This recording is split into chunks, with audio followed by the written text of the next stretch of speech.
সম্মানিত ভিউয়ার আসসালামু আলাইকুম। আজকের এই ভিডিওর মাধ্যমে আপনারা জানতে পারবেন ব্যাটারির 5 থেকে 6 মাস বয়স হওয়ার পর ব্যাটারিগুলো আসলে নষ্ট হয়ে যাচ্ছে কেন, ব্যাটারিগুলো তারপরে আর ভালো চলতেছে না কেন, মাইলেজ সঠিক পাওয়া যাচ্ছে না কেন, সেটা নিয়েই থাকছে আজকের ভিডিওটি। তাই বলছে আজকের ভিডিওটি কোনো প্রকারটা না আশ্রা না করে সম্পূর্ণ দেখলেই বোঝা যাবেন আপনি যে 4টি কারণে আসলে ব্যাটারি এ ধরনের সমস্যাগুলো হয়, সেই 4টি কারণই বর্ণনা করবো আজকের ভিডিওর মাধ্যমে। চলুন তাহলে দেরি না করে ভিডিওটি শুরু করা যাক।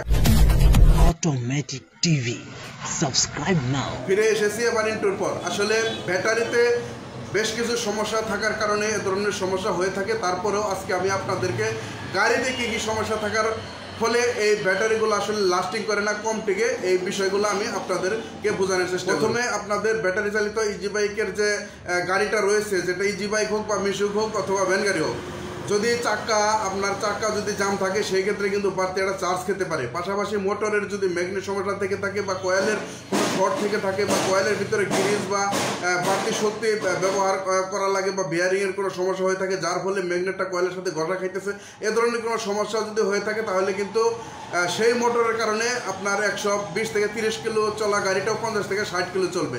তাছাড়া কন্ট্রোলের ভিতরে যে ক্যাপাসিটার থাকে সেই ক্যাপাসিটারগুলো যদি ফুটে যায়, ক্যাপাসিটারগুলোর যদি সমস্যা হয়ে থাকে, কন্ট্রোলার যদি মনে করেন যে শর্ট থাকে, তাহলে কিন্তু এই ধরনের সমস্যাটা হতে পারে।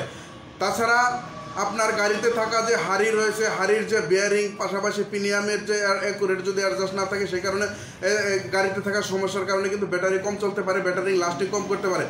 তাছাড়া আপনার ইজি বাইকের যে চাকার ভিতরে ডাম রয়েছে, সেই ডাম যদি আপনার ডাস্টার প্লেটের সাথে বেজে যায়, ঘষা খায়, সারাদিন ঘষা খায়, ডাম যদি গরম হয়, সেই ক্ষেত্রে কিন্তু আপনার গাড়িটি কম চলতে পারে। পাশাপাশি আপনার গাড়িতে থাকা যে হাওয়া রয়েছে, অর্থাৎ যেটাকে পাম্প বলা হয়, যে হাওয়া এবং কি হাওয়ার উপর যে চাকার ভিতরে যে আপনারা হাওয়া দেন, যে হাওয়ার ফলে গাড়িটা চলে, সেই হাওয়া যদি কম থাকে সেই কারণে ব্যাটারিগুলো আস্তে আস্তে সমস্যা হতে পারে। পাশাপাশি ব্যাটারিগুলো কিন্তু কম চলতে পারে। তাছাড়া গাড়িতে থাকা যে ওয়ারিং রয়েছে, সেই ওয়ারিংয়ের বিভিন্ন ধরনের সমস্যা থাকার কারণে কিন্তু আপনার গাড়িটি কম চলতে পারে। পাশাপাশি আপনার পিক আপ ধরার গতিতে, যেমন অনেক ভাই রয়েছে একবার হ্যাসকা পিক আপ ধরে সারাদিন ফুল রানিং পিক আপ ধরে গাড়িটা রান করতে চায়, সেই ক্ষেত্রেও আপনার গাড়িটা মাইলেজ কম দিতে পারে এবং কি স্পিড কমে যেতে পারে ধীরে ধীরে। তাছাড়া এ ধরনের গাড়িতে বেশ কিছু সমস্যা আরও রয়েছে। আমাদের অটোমেটিক টিভিতে বেশ কিছু ভিডিও আপলোড করা রয়েছে পার্ট বাই পার্ট। তো আজকে আপনাদেরকে বেশ কিছু কারণ উল্লেখ করেছি এবং আজকে আরও যেহেতু প্রত্যেকটা বিষয় আজকে একটা ভিডিওতে বলা সম্ভব না, এই কারণে আসলে কিছুটা শর্ট করে বলছি। ব্যাটারি পরিচর্যা নিয়ে আমাদের এই অটোমেটিক টিভিতে ভিডিও আছে, মানে শুধু ব্যাটারি কীভাবে পরিচর্যা করবে সেটাও দেখে আসতে পারেন। তাছাড়া আপনারা অনেক ড্রাইভার রয়েছেন যারা আসলে ব্যাটারি কোনো পরিচর্যা করেন না, ব্যাটারির ভিতরে পানি আছে কিনা সেগুলা লক্ষ্য করেন না, পাশাপাশি ব্যাটারির কোনো খুব পানি শুকিয়ে গেছে কিনা চার্জ দেওয়ার আগে এগুলা দেখেন না, ব্যাটারির যে কার্বন জমছে কিনা, ব্যাটারির লাটগুলো আসলে লুজ হয়ে থাকে বা কার্বন জমে আছে কিনা সেগুলো আপনারা লক্ষ্য করেন না। এবং কি ব্যাটারি যখন চার্জ করবেন তার আগে আধা ঘন্টা 1 ঘন্টা ঠান্ডা করে নিতে হয়, বা চালানোর পরেও কিন্তু আধা ঘন্টা 1 ঘন্টা ঠান্ডা করে নিতে হয়। এগুলো অনেক ভাই রয়েছে নিয়মকানুন জানেন না, কেউ রয়েছে বেশি করে পাওয়ার দিয়ে তাড়াতাড়ি চার্জ তুলতে চান। এ ধরনের বেশ কিছু সমস্যা থাকার কারণে কিন্তু ব্যাটারি কম চলতে পারে বা ব্যাটারির সমস্যা তাড়াতাড়ি হতে পারে। সঠিকভাবে ব্যাটারি পরিচর্যা করেন তাহলে আপনার ব্যাটারির কোনো সমস্যা হওয়ার কথা না। হচ্ছে চার্জারের সমস্যা। বিশেষ করে অনেক চার্জার রয়েছে যে চার্জারগুলো আসলে অ্যাম্পায়ার কম বের হয়, যে চার্জারগুলো দিয়ে অ্যাম্পায়ার কম বের হয়, বেশি অ্যাম্পায়ারের ব্যাটারি যদি আপনারা চার্জ করতে চান, সে ধরনের ব্যাটারিগুলো যদি চার্জ করতে চান কম অ্যাম্পায়ারের চার্জার দিয়ে, তখন কিন্তু আপনার সেই চার্জার দিয়ে আসলে ব্যাটারিগুলো সঠিকভাবে চার্জ হবে না। আর যদি ব্যাটারি সঠিকভাবে চার্জ না হয় তাহলে ব্যাটারিগুলো আসলে আস্তে আস্তে ব্যাটারির লংজিভিটি কমে যাবে, ব্যাটারিটা আসলে নষ্ট হবে, সেলফ বয়েলিং হতে থাকবে।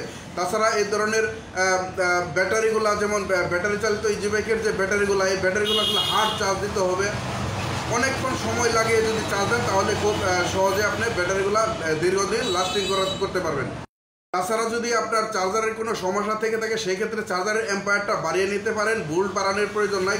যেহেতু আপনার 5 ব্যাটারি 60 ভোল্টের চার্জার দিয়ে চার্জ দিতেছেন, সেক্ষেত্রে ভোল্ট বাড়ানোর কোনো প্রয়োজন নাই। আপনি অ্যাম্পায়ারটা বাড়াই নেবেন, অর্থাৎ শক্তিটা বাড়াই নেবেন, তাহলে আপনার ব্যাটারিটি খুব সুন্দরভাবে চার্জ হবে। লাস্টে যে নাম্বারটা রেখেছি 4 নাম্বার, ইতিমধ্যে 3টি নাম্বার বলা শেষ, এখন 4 নাম্বারটা হচ্ছে ব্যাটারির সমস্যা।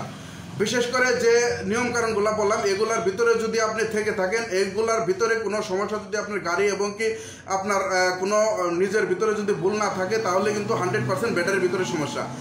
আসলে বর্তমানে যে ব্যাটারিগুলো আসতেছে, বিভিন্ন ধরনের গাড়ি বিভিন্ন পদ্ধতির গাড়ি, বিভিন্ন রকমের গাড়ি, মানে ই রিক্সা, ভ্যান গাড়ি, ইজি বাইক, মিশুক, আরও প্রাইভেট কার, বিভিন্ন ধরনের গাড়ি দেখে আসলে ব্যাটারি কোম্পানিরা বিভিন্ন ধরনের ব্যাটারি তৈরি করতেছেন, যার ভিতরে আসলে ব্যাটারিগুলো রয়েছে অনেক সময় অনেক ধরনের কোম্পানির ব্যাটারি আসলে আপনারা কিনে থাকেন, যে ব্যাটারিগুলো কেনার ফলে আসলে আপনার লংজিভিটি কমে যাওয়া, সেলফ বয়েলিং হওয়া, বিভিন্ন ধরনের সমস্যা হয়ে থাকে। এটা ব্যাটারি প্রস্তুতকারক যারা রয়েছে, ব্যাটারি যারা ইঞ্জিনিয়ার রয়েছে তাদেরকে দৃষ্টি আকর্ষণ করছি। আপনারা যারা আসলে ব্যাটারি তৈরি করতেছেন খুব সুন্দরভাবে আরও টেকনোলজি খাটিয়ে, আরও মেধা খাটিয়ে যদি ব্যাটারিগুলো তৈরি করেন, তাহলে আমাদের গরিব যে ইজি বাইকের ড্রাইভার রয়েছে বা যারা আসলে অল্প টাকা পুঁজি নিয়ে আসলে এই ব্যবসাটা করতে আসে, তারা যেন আসলে সুফল পায়, সেই দিকে দৃষ্টি আকর্ষণ করে আসলে ব্যাটারিটা তৈরি করার সময় যদি যে পরিমাণ আসলে মেডিসিন এবং কি যে সমস্ত আসলে ম্যাটেরিয়াল দিয়ে আসলে ব্যাটারি তৈরি করা হয়, সেগুলো যদি আসলে সঠিকভাবে